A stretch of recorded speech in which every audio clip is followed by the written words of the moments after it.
Good afternoon. My name is Chelsea Burton, and I would like to speak to you all about a young woman whose faith impacted the world in many different ways and many generations, young and old, and how she demonstrated that faith. In 1999, there was a shooting at a high school called Columbine. Rachel Scott was one of many people who got killed in the shooting. Within the shooting, there was 10 people who were killed and 12 that were wounded. Rachel Scott, being one of them, gave her life because of her faith. One of the shooters put a gun to her head and asked her if she believed in Jesus Christ, and she said yes. Because of her faith, she was killed, but she also got the ultimate reward in heaven. A few years ago, probably, around 1999, I guess, after it happened, went to Riverview Baptist Church and heard Daryl Scott speak about his daughter's great faith and how she had given her life for God.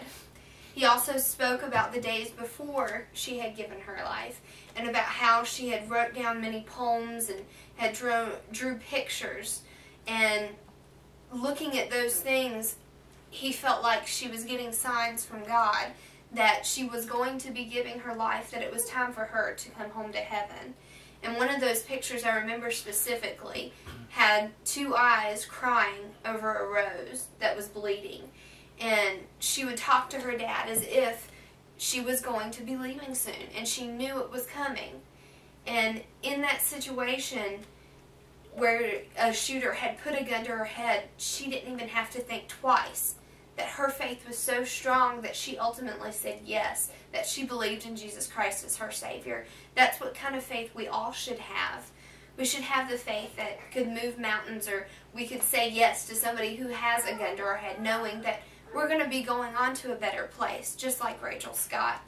She was at a very young age. She was a teenager, and near her, when she was being shot, was her brother, who was pretending to be dead or wounded so that he wouldn't get shot.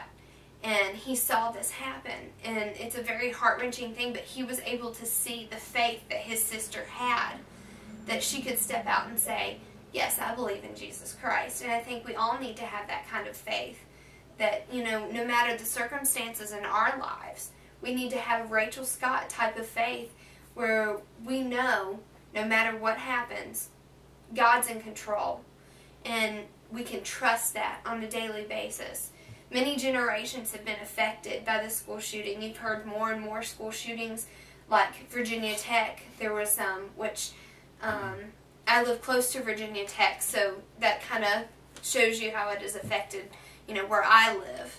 And, you know, you hear kids talking about all the school shootings and how they're scared to go to school, but I remember specifically being in Bible club at my high school, and we were talking about Columbine, and we did a drama to if you believed in Jesus Christ one day, and we had a couple people give their lives to Christ because of the fact of knowing, okay, I want to be ready.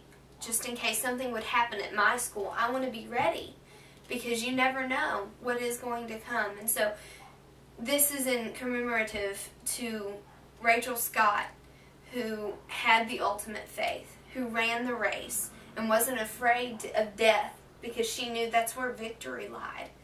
And so I thank you all so much for coming and listening to my speech. So in conclusion, we all need to just reach out and understand that our faith needs to be based on Christ, just like Rachel Scott, and just like how she knew that she would overcome even death itself. Thank you all so much for coming. And this is my audience. Say hi. Can you see yourself? I can see myself. Not up your nose this time. I don't know, did you see me? Okay. Thank you.